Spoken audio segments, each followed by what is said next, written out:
మాట ఏంటి అంటే, నన్ను వెంబడిస్తున్నందుకు ఏం జరుగుతుందో తెలుసా, మీకు హింసలు కలుగుతాయని దేవుడు చెప్పాడు. హల్లెలూయా. మన జీవితం ఎప్పుడు కూడా పూల పాన్పుగా వెళ్ళిపోదు. మనం ఎలా వెళ్తుంటే ద్వారాలు అలాగా తెరవబడిపోవు. కొంత సమయం దేవుడు ఏం చేస్తారో తెరవడం ఆయనకు పెద్ద కష్టమేం కాదు. కానీ దేవుడు ఏం చేస్తాడనగా, మనం దేవుడిని వెంబడించే వారముగా ఉన్నాము కనుక మన జీవితాలు అనేక మందికి ఆదరణగా ఉంటులాగున. ఈరోజు నేను గొప్పగా చెప్పట్లేదు కాదమ్మా, నా జీవితంలో నాకు ఎదురయ్యే వాళ్ళందరూ ఎలాంటి వాళ్ళు ఎదురవుతారో తెలుసమ్మా. నాకు ఎప్పుడు కూడా ఆత్మహత్య చేసుకుంటాక దగ్గరికి వెళ్ళిపోయిన వాళ్ళే దేవుడు పరిచయం చేస్తాడు. హల్లెలూయా, హల్లెలూయా. గత దినాల్లో ఒక వ్యక్తిని దేవుడు పరిచయం చేసిన ఆ యవ్వన బిడ్డ ఏంటంటే, తల్లి చచ్చిపోయిందంట. ఈ క్యాప్షన్స్ అవి ఏం పెట్టుకుంటాడంటే, నేను నీ దగ్గరకు వచ్చేయాలనుకుంటున్నాను అమ్మ, ఆశ కలుగుంది, వచ్చేస్తానమ్మా నీ దగ్గరికి, ఇప్పుడే వచ్చేస్తానని పెట్టుకుంటాడు. ఎందుకంటే ఆ అబ్బాయికి ఉన్నటువంటి పరిస్థితిలో మరణం అంటే చాలా ఆశ కలిగి ఉన్నాడు. అలాంటి టైంలో వాక్యాలు విన్నారండి. వాక్యాలు విన్న తర్వాత బ్రతకాలనిపిస్తుంది. వాక్యాలు విన్న తర్వాత దేవుడు శక్తివంతుడు, దేవుడి మీద ఆధారపడాలనిపిస్తుంది. అంటే కొన్ని మాటలు చెప్పాను, అది అయ్యింది. మళ్ళీ తర్వాత ఎప్పుడు కూడా ఇలాంటి వాళ్ళు ఈ మధ్య మళ్ళీ ఒక వ్యక్తి చచ్చిపోవాలనుకుంటున్నాను. అప్పుడు బాధ వల్ల తట్టుకోలేకపోతున్నారు. భార్య ఉంది, బిడ్డలు ఉన్నారు, చచ్చిపోవాలనుకుంటున్నాడు. కానీ అలాంటి పరిస్థితిలో నేను కేవలం నోటి మాటతో అయితే అంత భారభరితంగా నేను చెప్పలేనమ్మా.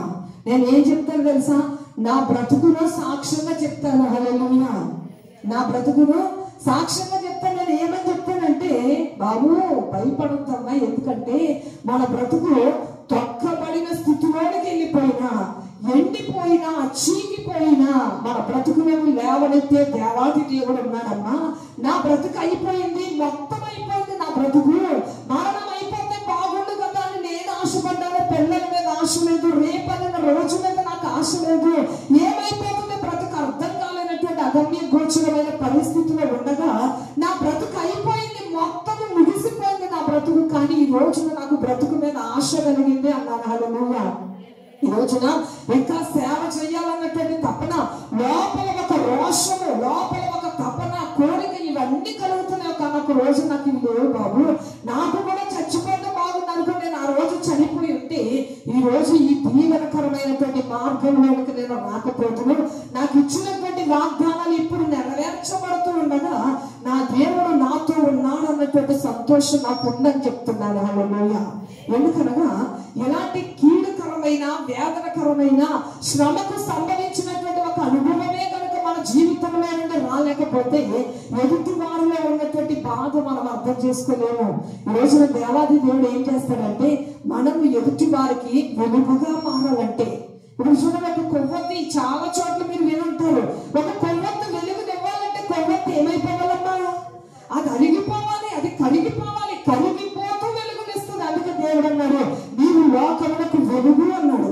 వెలుగు అంటే ఓరకన వెలుగు రాదమ్మా. మనం ఖర్చు అయిపోవాలి, మనం అలసిపోవాలి, మనం కరిగిపోవాలి. కరిగిపోతూ ఉండగా ఎదుటి వారికి వెలుగు ఇవ్వడానికి దేవుడు మనకి ఏమిస్తాడంటే, ఆయనను నిజముగా వెంబడించిన వారికి శ్రమలు వస్తాయి. హల్లెలూయా.